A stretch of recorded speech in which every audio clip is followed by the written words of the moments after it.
Hi, I'm Carl Azuz, kicking off something special for you today on CNN 10. Why? Because Fridays are awesome. And this Friday's show is centered on one big topic, because in the business world, there are fewer big topics than Amazon. In 1995, it had begun as a retail website that sold books and not much else. From there, well, it's grown a bit. Amazon sells most of the stuff you can buy at a mall and a grocery store and many other types of stores too. It offers online content, cloud computing, and it not only still sells books, it helps people publish them. Last year, Amazon became the second company behind Apple whose total market value exceeded $1 trillion. Amazon did that in 24 years, a relatively short amount of time to get that valuable.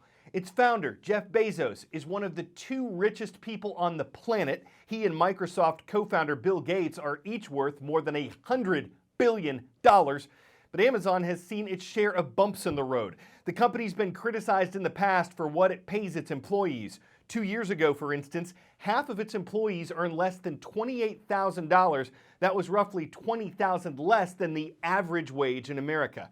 And thousands of retail stores have shut down in recent years, with tens of thousands of retail jobs lost because Americans have been spending less time shopping in stores and more time shopping on sites like Amazon.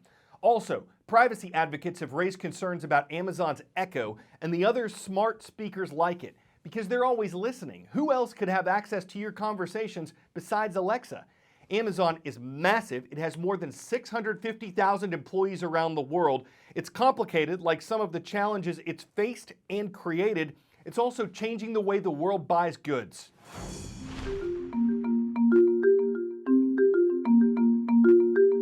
Welcome. Swipe in here. Amazon Go is the ultimate grab-and-go shopping experience. You literally grab it off the shelves and go. You use the app to enter the store. Once you're in, you can put the phone away. And you shop the rest of the store just like you would any other store, with one key difference. When you're done, you could just walk out. Nothing is simple about the technology behind this cashierless store. The Amazon Go market uses artificial intelligence to monitor what you've reached for on the shelf and to make sure you're charged for what you walked out with, and nothing else. What we had to do unique in this use case was build the sensors, the cameras. All these cameras and sensors above us. The cameras in the ceiling. We had to build the specific machine learning algorithms. The problem that we have to solve in Amazon Go is who took what. When I take this item off the shelf, it's in my virtual cart. When I put it back, the item goes back. It's an easy problem to solve when you have a single person in the store, but when there's multiple people, a lot of products, if you look around, look very similar to each other. Right. So that's where the challenge comes in. The Amazon Go store is by no means the only place where Amazon uses AI.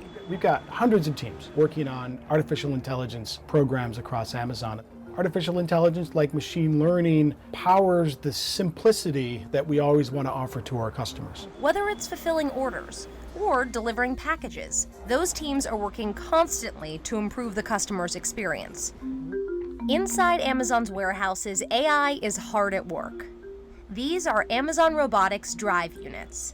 Once a customer actually purchases an item, either on their mobile app or on their computer or laptop, the system identifies the pod where the item is actually located in a field, and the bot maps out the most efficient way through using machine learning to get that pod, which has that item that that customer purchased, to the associate. So there's some people out there that will hear robots, machine learning, AI, and think jobs, they're going to be gone. What we've actually determined when we've actually deployed our solutions in our fulfillment networks is that we actually are relying a lot more on our associates. We've increased their efficiency, and it really gives them the ability to work on different tasks. And we've actually grown our associate employment across the globe to date. Alexa, order dog biscuits. And of course, One moment. the AI tool you're most familiar with Here's what I found. is always learning new tricks. Achieving what Alexa is right now is a super hard challenge. Going from that to the future, I would like Alexa to respond to your mood, your sentiment, your feelings as expressed in your speech. The one key advantage we have is we now have so much more data. So is it a big challenge? Yes. Are we up to that challenge? Heck yes. In the evolution of Alexa, is it still in its infancy? Is it a toddler now, or is she a toddler now, an adolescent, teenager? Certainly hasn't graduated from college. No, AI hasn't graduated from college overall. right? And I think AI as a field is in its infancy. Think of it as a older toddler, who's going to grow up to be an adult that just stuns us with her brilliance, right? Is where we are. Is Amazon a monopoly? Well, it's not really an easy question to answer. First, you have to understand what the core tenet of Jeff Bezos' business philosophy is: patience. Go back to the original letter that Jeff Bezos wrote investors in 1997. He wrote that investors to Amazon shouldn't expect Amazon to operate like most companies, because Amazon wouldn't judge itself by short-term profits, the thing that almost every other company cares about, only the long term. And Bezos and Amazon stayed true to that. Its first few years, Amazon barely made a profit. It invested billions of dollars back into the business, and it just kept growing and growing and growing and growing. And now that patience has paid off with incredible profits over the last few years. We all know on some level what a monopoly is. We've played the game. But in the context of antitrust law, it's a specific thing. It's meant to stop a company from forming that can dominate the market in such a way that competition is impossible. Those who do not think Amazon is a monopoly say that because Amazon is offering its customers lower prices, it can't possibly be an antitrust case. Those low prices are a benefit to consumer welfare, and it would be impossible to regulate exactly how low is too low for prices. The lodestar of antitrust enforcement is how are consumers affected? Do consumers pay more? Do they have less choice? Then it's time for the antitrust cops to get on the beat.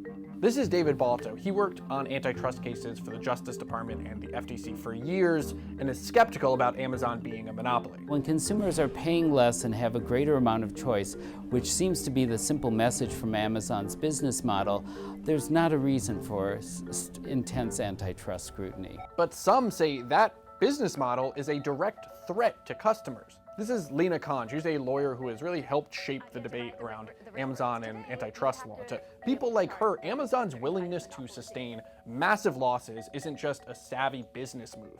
It's an example of predatory pricing. So predatory pricing is when a company prices a good below cost and is doing so basically in order to drive out its competitors so that it is able to kind of enjoy a dominant place in the market. All of those things are a really high bar for the government to prove, and because of that, a successful case on predatory pricing hasn't been litigated in decades. That's not for a lack of will. We certainly at the FTC and the Clinton administration had predatory pricing investigations. But at the end of the day, you have to convince yourself that consumers would be better off if you stop these practices. And that's like looking for a unicorn. But to those who do think Amazon right now is acting as a monopoly, the government's view of predatory pricing is outdated. The reality is with tech companies, you have a marketplace that is winner take all. So if you're a Facebook or an Amazon or a Google, your main goal is to try and acquire as many users as possible at the very earliest stages, because once you have a lot of users, it's going to be much more difficult for rivals to divert users away from you. And so in that scenario, predatory pricing actually becomes very rational. It's important to note that the question of predatory pricing is really only one of the questions surrounding Amazon. There are also concerns about just how large Amazon has become as a business. So in addition to being an online retailer, it also is a huge content producer, is a book publisher, it has a huge cloud computing service. The fact that Amazon is involved in all these different lines of business positions it to use its dominance in the online space in order to benefit its other lines of businesses. And I think that's something that's really problematic. What we want from a consumer's perspective is for those people who provide services for us to use the bargaining leverage of having all those customers to lower costs as much as possible. And that's fundamentally what Amazon has done. So whether Amazon has an unfair advantage over its competitors, whether it's a monopoly, all those things are an open debate. But what is not a debate is right now, Amazon is winning.